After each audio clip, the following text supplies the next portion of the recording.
intensité face à des individus lourdement armés.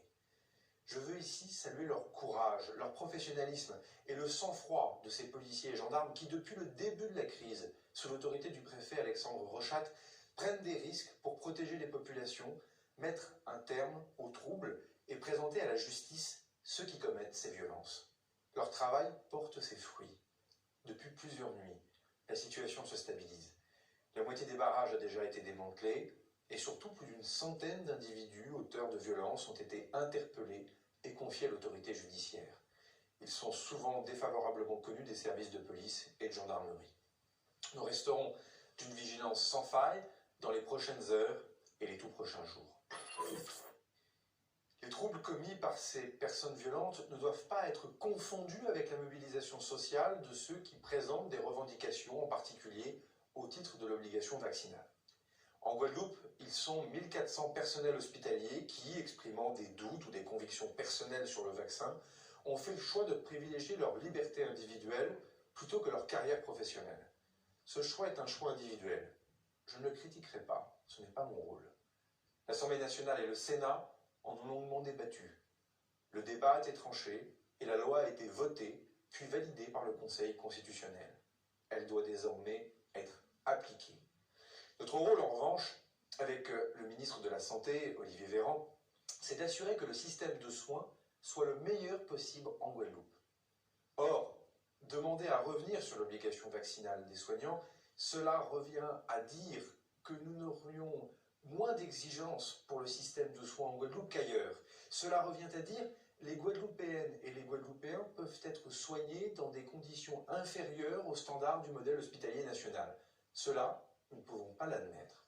La Guadeloupe n'est pas un sous-département. La loi de la République doit donc s'y appliquer complètement. Il n'y a aucune raison valable pour que vous, compatriotes de Guadeloupe, soyez exposés à un risque accru de contamination par le virus lorsque vous appelez les pompiers ou allez à l'hôpital. Ce serait le contraire de ce que nous cherchons à faire depuis le début de ce quinquennat pour reconstruire le système de soins et retrouver la confiance pour mieux protéger tout à chacun. C'est aussi tout le contraire, et je le dis avec gravité, des enseignements de l'histoire. Le scandale du chlordécone, c'était justement une dérogation pour les Antilles d'un produit dangereux qui était pourtant interdit partout ailleurs en France. On ne peut pas avoir une loi de la République qui protège moins dans un département plutôt qu'un autre. S'agissant maintenant des personnels hospitaliers qui exercent une profession pour laquelle le vaccin est désormais obligatoire, mais qui ne sont pas vaccinés. La loi de la République doit s'appliquer avec proportionnalité et discernement dans le cadre des instances locales de dialogue et d'écoute que nous mettons en place. Notre volonté, c'est de mettre les moyens pour regarder chaque situation individuellement en définissant le meilleur dispositif d'accompagnement. Ces échanges pourront prendre du temps, nous le comprenons parfaitement et c'est humain. C'est pour ça que les personnes qui entreront dans ce processus d'accompagnement individuel bénéficieront d'un délai jusqu'au 31 décembre pour se mettre en conformité avec la loi sur l'obligation vaccinale. Soit ces personnes décident de se vacciner, leur situation sera donc régularisée dès la première dose de vaccin. Soit elles déclarent définitivement refuser le vaccin et s'engagent d'elles-mêmes à rentrer dans un chemin de reconversion et de réorientation professionnelle et la suspension de la rémunération sera levée. Puis enfin, malheureusement, si j'ose dire, les personnes qui refuseront de clarifier leur situation en ne rentrant pas dans cette instance de dialogue, elles se verront confirmer leur suspension. À chaque sujet, un plan d'action concrète. Nous pourrons les passer en revue précisément lors du déplacement que j'entreprendrai bientôt sur le territoire. Le cas échéant, il conviendra de réajuster certains points. Nous pourrons ajouter, modifier, accélérer s'il le faut. Et je n'aurai aucun tabou. Certains élus ont posé la question, en creux, de l'autonomie par rapport à son statut actuel de département ou région d'outre-mer. D'après eux, la Guadeloupe pourrait mieux se gérer d'elle-même. Ils souhaitent moins d'égalité avec l'Hexagone, plus de liberté de décision par les décideurs locaux. Le gouvernement est prêt à en parler. Il n'y a pas de mauvais débat, du moment que ces débats servent à résoudre les vrais problèmes du quotidien des Guadeloupéennes et des Guadeloupéens. Du concret, moins de paroles, plus d'action.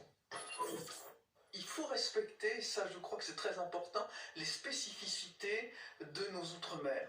Et c'est la façon dont je procède au ministère de la Culture.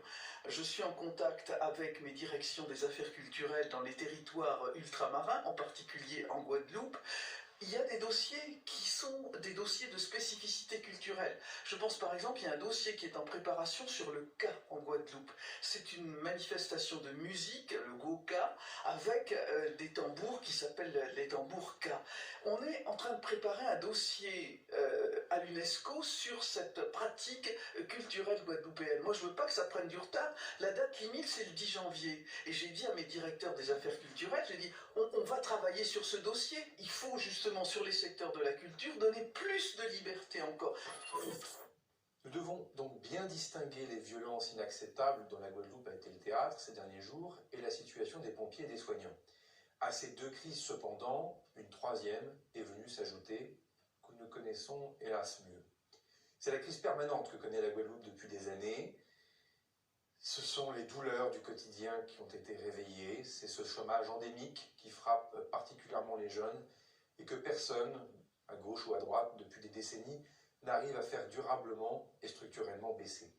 C'est la vie chère, à cause des cercles vicieux dans lesquels nous sommes enfermés depuis trop longtemps, fiscalité, pas toujours adaptée, les monopoles économiques, et j'en passe.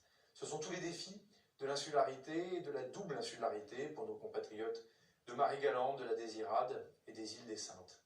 C'est à la fois le ras-le-bol des coupures d'eau, l'angoisse de la chlordécone, l'odeur insupportable des sargasses. Voilà tout ce que la jeunesse guadeloupéenne nous renvoie désormais.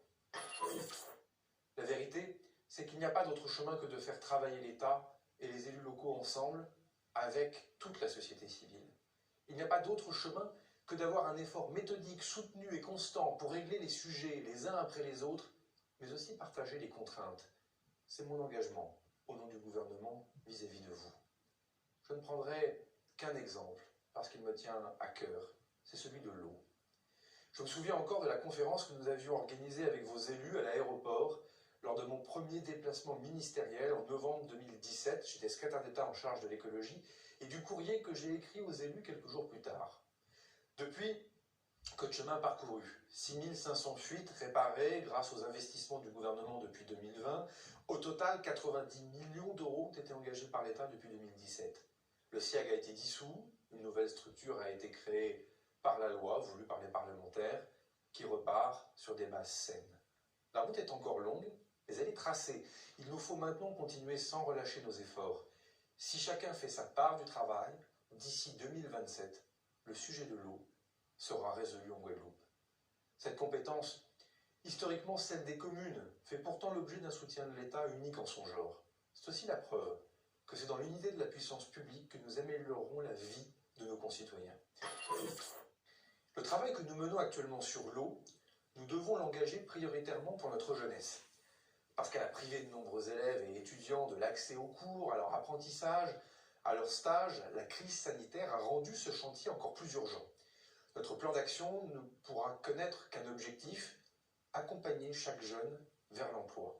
Avoir un travail, gagner son salaire, devenir autonome, c'est le vrai chemin de l'émancipation et de la liberté.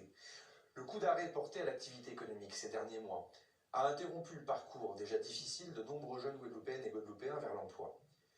Pour le remettre à pied et remettre le pied à l'étrier, nous devons évidemment faire redémarrer l'économie locale, y compris touristique. Nous devons accompagner des transformations profondes, notamment agricoles, énergétiques et numériques. Nous devons soutenir une commande publique pour des travaux structurants. Mais pour remettre le pied à l'étrier, nous devons sans tarder ramener notre jeunesse sur la voie de l'activité. En plus des dispositifs existants, l'État s'engage donc à financer dès maintenant 1000 emplois aidés pour les jeunes, avec un accompagnement spécifique et une formation dans le secteur non marchand pour soutenir les collectivités ou les associations sociales, sportives, environnementales du territoire.